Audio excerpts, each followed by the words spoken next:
So I'm very excited to show you this conversation I had with my friend Sean. We were doing a podcast together and we just, kind of freestyled. We talked about a lot of different issues, a lot of different questions that I get about charity, about traveling, about students, about AI. And I really want you to pay attention to this conversation.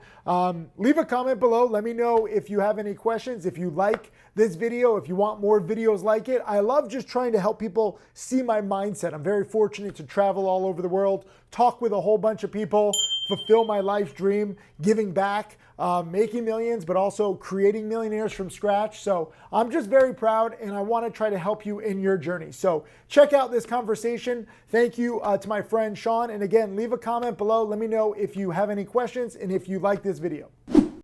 Ladies and gentlemen, he is back. Tim Sykes. How's it going? Hey man, thanks for having me on again. Good. You've probably been to like 7 countries since we last had you. I think you say that like it's a joke, but I think it No, might be like 8 or 9. I'm not joking, man. I'm doing like 30, 40 countries a year. I love, trading, traveling with my charity, for food, for fun, with friends, with family, whatever. How do you decide which countries to go to?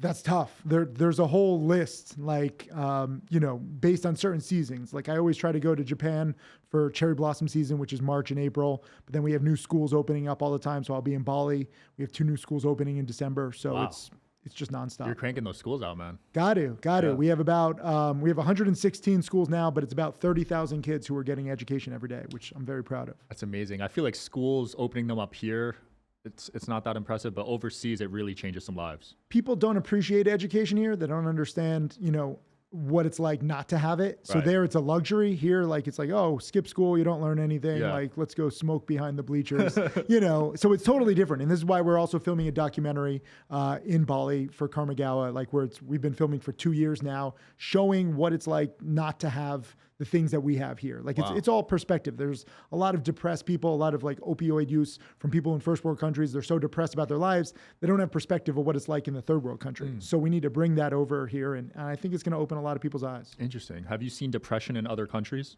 Yes, depression and also just hard living. Like depression is a luxury, right? Like, oh, woe is me. This is such a tough life. And I'm not trying to knock mental health like it's a big thing, but like there, it's just the hard living. Like you don't have time to talk about your feelings. You don't have anything. Like you're trying to just put food on the table. Literally, you're starving. Or like literally there's no houses. Like we just started building some new Karmagawa homes for families in need where literally during the rainy season, their homes would get washed away because they're not well built. They're like pieces of plastic that they get from the river and they construct it during the rainy season, it might just disappear in the middle of the night. So we met a lot of fathers where previously they didn't have a secure home. They can't sleep at night because they're worried during rainy season, they might be flooded. That's crazy. Yeah, I saw that video, man. Made me tear up. That old grandma that you built a home for, that was super Yeah, so now we have 14 homes built. The goal is to build 1,000 homes. So it's just starting with education, homes, whatever we can do to help people. So how far does $100,000 US go in a country like Bali? So, I mean, the average school is $25,000 to $35,000. The average home is $2,500 to $3,500. Wow. You can also just, sponsor a family, like $45 feeds a family of 4 or 5 people for 1 month. Dang. Think about what you spend $45 on. Like if you're in New York or LA, that's like one entree at a restaurant for one night versus a family for a month. So it's just perspective. And this is why, you don't have to like donate big. Even small donations go a long way in third world countries. I really like your charity because you actually allocate the funds towards causes. You're not taking a huge percent like other charities. We take no percent. I pay all the charity fees myself, personally, just as like, my accountant's angry at me. He's like, you're not doing this efficiently at all. I'm like, I don't care. Yeah. This is a luxury for me to be able to give back and share it online. All the donations go straight to the projects and we look at every dollar. That's the beauty of a small charity versus some of these big ones where like there's just so much waste. I know you mentioned Red Cross that one time and I couldn't believe, what was it, 92%? Yeah. And it's sad because there's also other countries like they were selling tents to people in need and it should just be given. You just can't control like big money and, it's not just charity, it's governments too. There's so much excess. Yeah. We didn't even talk about like what's being made in the world. Like, do 3 out of 5 pieces of clothing aren't even worn? They go into landfills, they go into the environment. Like not worn at all? Not worn at all. So you're 60% of clothing made isn't worn. And it's just like being sold real quick. Then you have fast fashion, you have like, Shein just destroying the world. They actually just got hit with a RICO Act a few days ago. Yeah, Damn. which is like you were mentioning them months ago. It's a big thing. Like fast fashion, you don't realize, okay, it doesn't cost a lot in terms of money. And so everyone's like, oh, this is such a good deal. But it's costing us everything in terms of the planet, in terms of the environment, in terms of wildlife. So it's just different kinds of costs, and most consumers aren't aware. So that's why we have to talk about this. Exactly. You're a big believer in preserving the environment. Are you a believer in this global warming trend? I mean, I see cases for both. I don't think we're going to fix it anytime soon. Unfortunately, you know, like we can make promises. A lot of countries have made promises. They don't fulfill it. Like, I really think that new technology is the key. You know, clean energy, like it's amazing what solar is doing, what wind is doing, but we're so far from that. So it's a question of like, are we destroying ourselves too fast versus is technology improving fast enough? I think we have a better shot at improving technology and education, making it widespread. I think that's going to really have an impact because technology gains can be so huge. Like AI is just beginning. I'm so excited to see what AI can do in terms of medicine, in terms of, you know, the world, and in terms of finance too. Like we're just starting with my own teaching for the stock market. Like we're getting into AI. It's amazing the data and just the analysis that us humans, we fall behind because we're not robots, we're not machines, and it's crazy. So I think AI is probably our best chance at fixing the world. That's cool to see you embrace it because other stock traders are scared of AI. I mean, you can be scared, but like, what are you going to do? Like, I see there's a debate. Are you for it or against? It's happening whether you like it or not. Like, it's like a debate. I feel like when talkies came out in Hollywood and silent movie stars were like, we're protesting against these talkies, silent movies forever. And then they just got wiped away. Yeah. Or like, you know, horse and buggies. And like, you can have like a horse and buggy. And when cars get introduced, be like, no, we don't like these electric monsters. We're sticking with the horse and buggy. You're wiped out. Like, we're going to keep evolving with technology. So you either go with it or you get left behind. It's your choice. How has the stock market been during this? They're not admitting it's a recession, but it's definitely like a bad market, right? Pretty crazy, actually. Like the stock market is up quite nicely this year. Like the NASDAQ's up over 30%. Like this year, a lot of people don't realize it because it's technology. It's only a few companies, right? So it's like the Magnificent Seven. You have like Amazon, Microsoft, Intel, NVIDIA. Like these 7 stocks are driving everything because that's where all the money is going. That's where all the gains are going. Yeah. That's where efficiency is going. Like I said, like, you know, you can try to ignore it, but in a few years, Amazon warehouses are going to be all AI, all robots, all the humans are going to get replaced. Tesla, all these, you know, new companies like Tesla and Amazon and Uber, it's going to be all automated. That's where the efficiency is. That's where the cost savings are. So why wouldn't they do that? Yeah, agreed. I already saw Amazon started laying off people.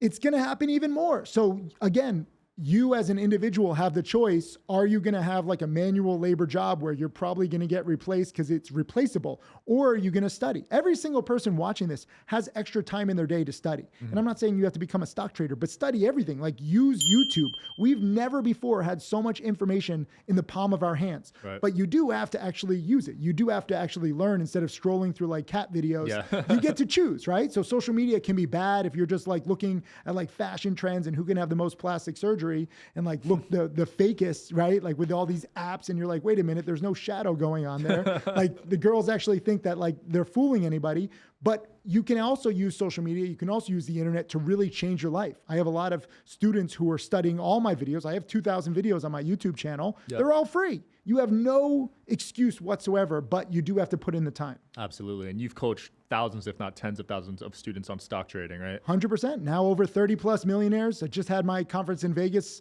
a few days ago. It was actually pretty amazing. Over a dozen of my millionaire students spoke and they're just learning and they're just, you know, enjoying life. That's incredible to be able to turn someone, just a normal person, into a millionaire. That's incredible. But it's through a lot of hard work. It doesn't happen overnight. You know, they were also all fortunate from the 2020, 2021 boom. So you got to be accurate. But I always say it's a marathon, not a sprint. All of my new millionaire students started in a slow market in 2016, 2017, 2018, but then they were ready for the boom. So I always say, like, people like, when is the next boom coming? I'm like, I hope it's like 2027, 28, 2029. The longer away it is, the more time you have to prepare so that you can capitalize. I closed some of my webinars. I was like, what are you going to do to be prepared in 2027? And people are like, how jet lagged are you? Like it's 2023. I'm like, no, you're not understanding. You need like 3 or 4 years of constant study. Yeah. The sooner you become a master or, you know, even have like a good footing, that's when you can really, outperform. 90% of traders lose. It's not like everyone's becoming a millionaire. I'm not Oprah handing out, you get a car, you get a car, you get a car. Yeah. I just say, you get a lesson, you get a lesson, you get a lesson. Then what are you going to do with those lessons? What are some commonalities you noticed from those 30 people? They all really understood that it's the process first instead of profit. Most of my millionaire students made nothing their first year. Wow. So like if you sign up for my program and you're spending thousands of dollars, and then like some of my top students, like Jack Kellogg, he's turned, just like $10,000 into now $12 million. Yeah. But after year one, he's down like 10 grand and he's studying every day. And you're thinking like, oh, you paid Tim Sykes, thousands of dollars for mentorship. You're down 10 grand. This is a scam. Right. But while you're losing small and, $10,000, you could start with smaller amounts. But while you're learning small and losing small, you're learning and you're optimizing. So year 2, year 3, year 4, you have to learn how to lose small. You have to learn what not to do. People don't want to do that, but like you have to break a few eggs to make an omelet, right? Like you can't just make an omelet and it's like perfect, especially in the beginning. And this applies to stock trading or any subject. You have to be willing to be okay with making mistakes and being frustrated in the beginning. It only gets easier over time. But Jack stuck with it. Other students stuck with it. And it's amazing to see what you can do if you really fine tune your process over 2, 3, 4 years. The gains are infinite years later, but many people have a hard time getting over the hump.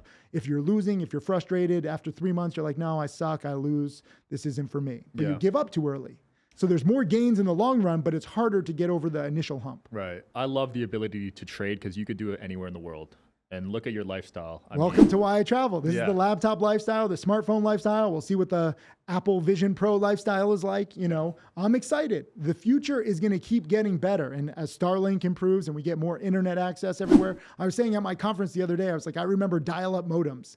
You weren't even alive. I wasn't. I've heard of it though. Dial-up modems. I'm on like my 32K, 64K modem, like, and I'm like trying to sign into like Prodigy, CompuServe, AOL. This was 20 plus years ago. I've been trading for 25 years. It's crazy. Nuts. Not a lot of people make it that long, man. A lot of my millionaire students are like 23, 24. I can't even say like you were in the diaper, like you were in the womb or like pre-womb, like your mom and dad hadn't even met yet when I started trading. Yeah. But I think people watching this, just developing a skill that you can work anywhere in the world. That is so incredible. If you harness technology, this is the most exciting time in the history of the world. If you don't harness it, it's going to be a very frustrating time. You're going to get more and more frustrated as technology moves further and further away from, your unskilled lifestyle or, your manual labor lifestyle. Absolutely. But the good news is we all have time. We're living longer. Modern medicine, technology, you're able to live longer. Like we forget, like there's no perspective. People forget like in centuries past, people would only live 20, 30, 40 years. That's scary. And now it's like 70, 80, hopefully soon, like even more as more technologies come out. And so now you have more time and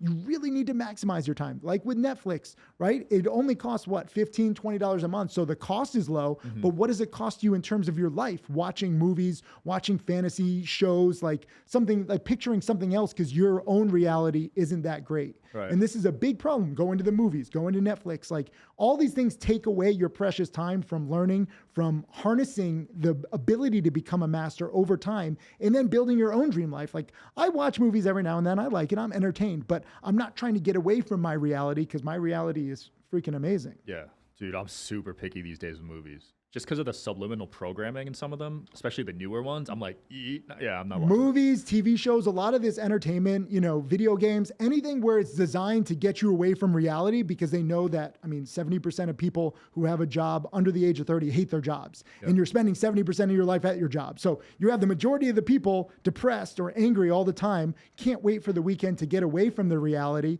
go to the club, go to the bars, just not think about what's going on in their life. Yep. And you're missing out on so much opportunity. Like the craziest thing about my millionaire students, none of them are math geniuses. None of them are that intelligent. I'm not a math genius. I'm not that intelligent.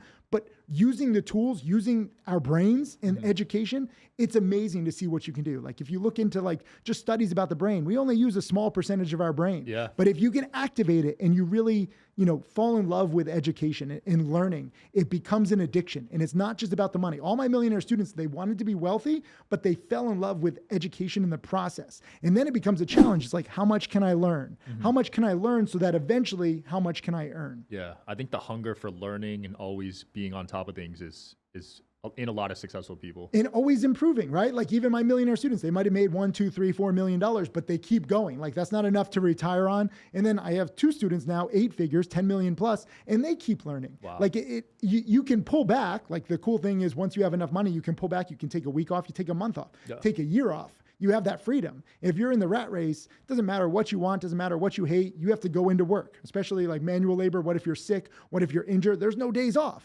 You're working injured, you're working sick because you need to like put food on the table. These hourly paying jobs are so bad for people because it doesn't matter how hard you work. I get people message me, I have 2, 3, 4 jobs. I'm working, so many hours in the day. You don't have enough hours to make enough money to ever get out. Right. So you're just like a rat on like this wheel spinning on the same wheel and you can't get off. That's why it's called the rat race. Yeah. And these days with inflation, you need over $1 million to retire. I would say even more than that. Like you need to really try to be comfortable. Like I'm proudest, yes, with my charity, we've now donated over $9 million, but I'm also very proud of like retiring my parents, moving them down from Connecticut to Miami. Didn't just buy them 1 place or 2 places. I bought 3 places, combined it, big renovation, and they're living, like the royalty that they are. And, awesome. They sacrificed so much for me when I was growing up. They didn't have much. I didn't have much growing up. And so that motivation of like trying to make a better life for your loved ones. Yeah. I mean, that's beautiful. That's beautiful. Did your parents teach you about stocks when you were young? No one knew. I'm totally self-taught. I literally use the internet. Like I'm a walking, talking example of what's possible. But back then, like I said, we had dial-up internet. Like I used to go to like the high school library and I would like skip class, sorry. But I would go to the high school library to trade and I would like load web pages. And back then web pages were so slow. So like, I don't know if you remember this, but maybe I guess they still have it in libraries. They have like rows of computers. They used to do this. I probably not anymore, but like I think I've seen it. Old school, like 20 computers in a row because no one was there. I made friends with a librarian. I would load one web page on one computer, then go to the next computer and load one web page. And it would take like 30 seconds to a minute to load one web page. Wow. So I'm using like, I must have looked crazy from the outside, but I'm using like 10 computers just to load basic web pages back then. Wow. Shout out to that librarian for not snitching on you for skipping school. I made friends with him. So like we actually talked stocks and he was so against trading. He was, I'm penny stocks, I'm day trading, I'm like all the most evil things. And he was like, just invest in Johnson & Johnson. Johnson & Johnson has done decently, but not as much as I've done. Right. I think people with small accounts, you really should learn to maximize your small account. Most people with small accounts look at it as a disadvantage, like, oh, I can't wait to trade with a big account. But when you have a small account, like I say, it's like trading like a sniper. You can go in and out, make a few $100s. Like this morning, even when I'm filming in studios, I made about $300 today. Yesterday, I made about $700. The day before, I lost $500. But like small gains really add up. I've made over $7.5 million in trading profits. My average trading profit is just $1,500. Compound effect. Compound effect, and really just looking at opportunities. There's a lot of small opportunities. Big traders, big hedge funds can't take it because they're, it doesn't move the needle if they make it. Right. Like they have too much money. Jack Keller, one of my top students, like I'm talking about, my OTC strategy online. And he's like, no, that strategy's not for me anymore. You can only make $5,000 or $10,000 in a day. And now he's over 12 million. So for him, $5,000 or $10,000 is a bad day. But 99.9% of my students would love to make $5,000 or $10,000. So it's perspective. And there's a lot of low hanging fruit if you, are okay with quote small money. Yeah. So you're a bit more risky. Because some people just invest in the S&P every year, right?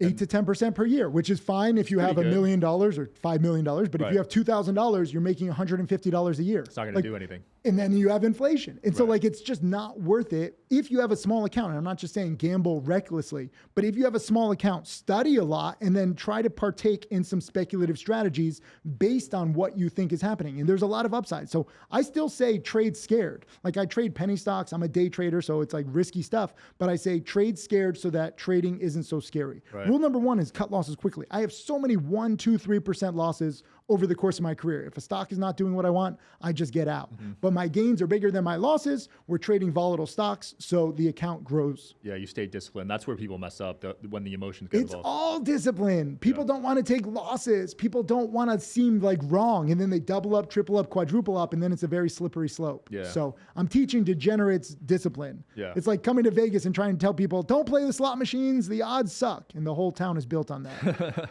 I think they just made $1.3 billion last month. It was something crazy. Because again, people with small amounts of money, they're looking for these like long shots. right? So they like trying to win the lotto and stuff like that. But I wish that they understood that if you study, you don't need to go for the 100 to 1, 1,000 to 1, 10,000 to 1 things to get rich. Like if you actually learn different strategies, and it's not just my strategy, but like there's so many different niches growing and you can do amazing things with small amounts. Yeah. But people don't want to study for hours for a chance to potentially make $100 or $1,000. They want to only think about millions, right? Like the Social Network, the movie is like, it's not cool to make $1 million. It's cool to make $1 billion. No, it's cooler to make $1 million because guess what? I know a few billionaires. They're unhappy. Right. Everyone uses them for money. They have to have security. Like it's a whole different world. They're in like prisons. I gave a TED talk about this, why I'll never be a billionaire. It's probably the least viewed TED talk ever because I was like going against everything. I had like a cool graphic of like this guy with all this fancy stuff and he had like a ball and chain as an ankle. The wealth was actually his prison. So I only have a few $1 million in the bank, but I'm proud to donate more than I actually have in the bank. Yeah. No, I mean, Ty Lopez just came on and he talked about this. He said the best level is like 100 to 200K a month.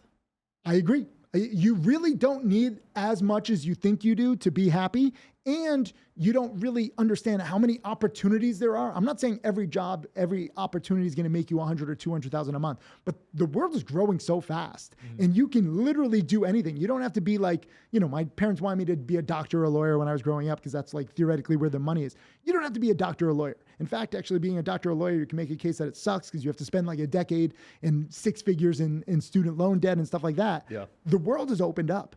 Online strategies are amazing. And you do have to be careful because there's a lot of scams out there. Yeah. I wouldn't trust my money with anybody else. But this is why I teach. Like if you get that self-sufficiency, that's what I'm so proud of with my millionaire students. They don't like ask me for stock tips. They don't ask for anything because they've learned the process through thousands of trades. There's a lot of adaptations to become a millionaire in the stock market. But through those adaptations, you don't just make money eventually. You also get self-sufficiency and self-confidence, which is the best. Yeah.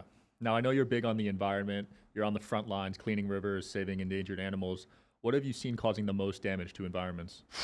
Online shopping and fast fashion. We don't realize it because it's so easy. Again, you just click and order $50, $100. Everything looks like such a low cost. But again, that low dollar cost or low whatever currency you're using is it costs more elsewhere, like with the environment, with wildlife. We, talk with this charity in Namibia, and he saves these sea lions and like they're trapped in plastic. And he has all these videos. Amazing guy. Namibnod is his Instagram name. And we're talking, and I still haven't been to Namibia. So is that in Africa? Yeah. So we want to support him, but I haven't been there. He's actually so cool. Like he's like, I was like, oh, let's plan a trip. We can like film it. We can raise a lot of money. He's like, dude, my YouTube channel's banging. I don't need any money. Help another charity. But anyways, we're still talking because it's amazing what he does. But there's so much plastic in the oceans. Yeah. And he's like, what do you think the most plastic is? What do you think? I'll ask you. Where do you think it's coming from? Water bottles? No. So it's actually like if you ever order anything online, sometimes the box comes and it's with this plastic that you can't rip. It's so hard. Like, it's like really indestructible plastic. Yeah. Like you try to rip it and you're like, come on, but you can't. You have to cut it. What you're talking about. That kind of plastic is everywhere in the oceans. And sea lions, seals, all the marine life is getting caught on that. Wow. So it's online shopping. And again, like Jeff Bezos, okay, amazing that he just donated $10 billion to the environment, but he's causing hundreds of billions, if not trillions of damage. Wait, but he uses the blue tape. Isn't that different? But it's all bad, right? Like there's different levels of plastic. I don't know, I'm sure there's technical names for this stuff, but animals get trapped in it. I mean, animals get trapped in like plastic bags. All this online shopping, because it's boomed, especially during like, COVID, the pandemic and everything, it's just everywhere. And it's in the oceans, it's on land. Like Bali's amazing, but there's still so much plastic. Bali, Indonesia, Philippines, China. I mean, even Canada, Japan is actually the #1 producer of plastic. People don't realize that. But Japan does actually a good job organizing it. They're very strict with their recycling.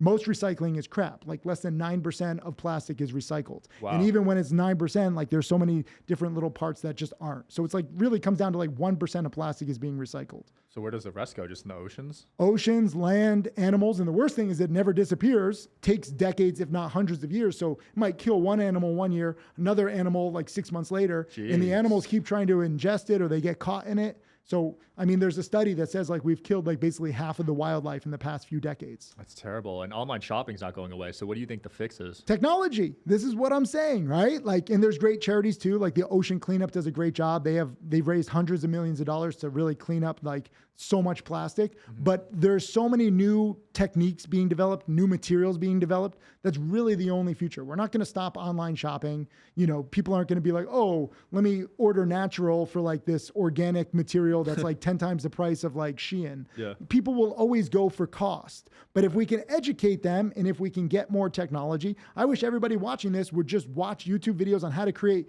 new materials. I think if everyone focused for like 2 years, we could probably come up with some new material that's so much better than plastic. That'd be cool. I was upset that 3D printers went away because I saw a lot of potential in those. So we tried a 3D printed school in Madagascar, and it's just endless problems. Like we actually, our average school is like $25,000 to $35,000. We donated $180,000 for this one 3D printed school because it was a new technology. You know, the more you use it, the cost should come down. Oh, okay. But in a third world country, like the printer got damaged on the way. We had to send it back. It couldn't get fixed right away. And by the time everything, it was literally nearly $200,000, which is just tough. Yeah, it's not efficient because it's so bulky, I guess. Bulky and, you know, but some technologies are going to happen and some won't. You still got to try it, right? Like I don't regret it. You know, you got to try new stuff because again, we're destroying the world at such a fast rate. We're destroying wildlife at such a fast rate. We have to try everything. Yeah. Just like with education, like, you know, I used to have all these cars and people would criticize me like, oh, why you got to post like a Lambo on your videos? And I'm like, but the Lambo is what motivates people to study.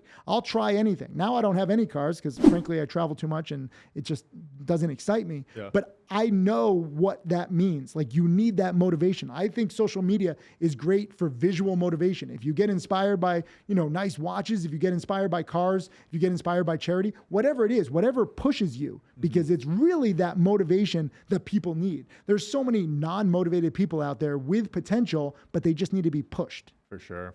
Yeah, it's been great, man. What are you working on next, and where can people find you? Just go to timothysykes.com. I talk about all my charity, all my teachings, all my travels, all my adventures. It's just everything. Like I have so many projects, whether it's a documentary, I'm writing 3 books right now, trying to finish them. I have my own problems where, you know, I have too much going on.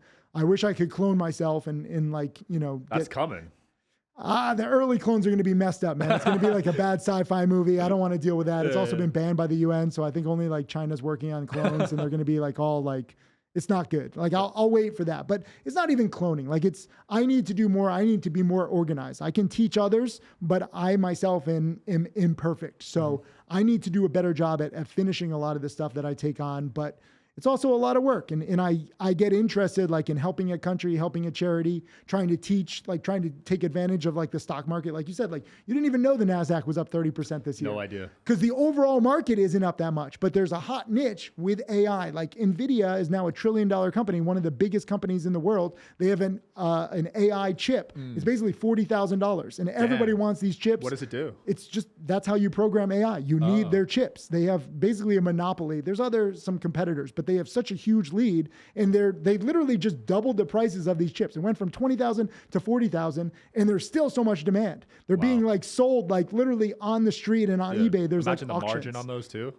That was it. They reported record profits and it's amazing because it's just because their profits went up because their margins went up. Wow. But there's so much demand. We're living in a fast world. I wish I could like come through the screen and like just like smack people and just be like, study more. You can do more. Yeah. There's also toxic people, negative people in your life. You got to weed them out. For you know, sure. You got to stay positive. You got to believe in yourself. And I've seen some amazing things from people who didn't necessarily have the motivation or they didn't have the confidence in the beginning. But then once you study and you start realizing how smart you are and how capable you are, it's amazing to see the change. Absolutely. And I want that for more people. Thanks for coming on, man. Powerful message. And I can't wait to see what you're up to. Yeah. Thanks again. Absolutely. Thanks for watching, guys. See you next time.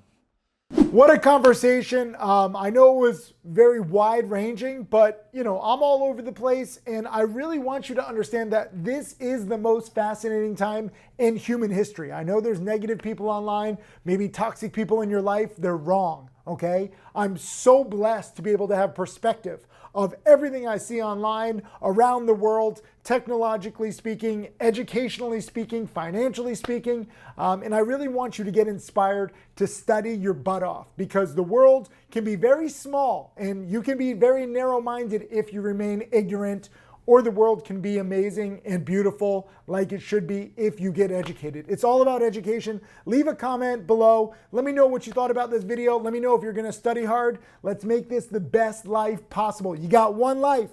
Make it the best. Build your dream life.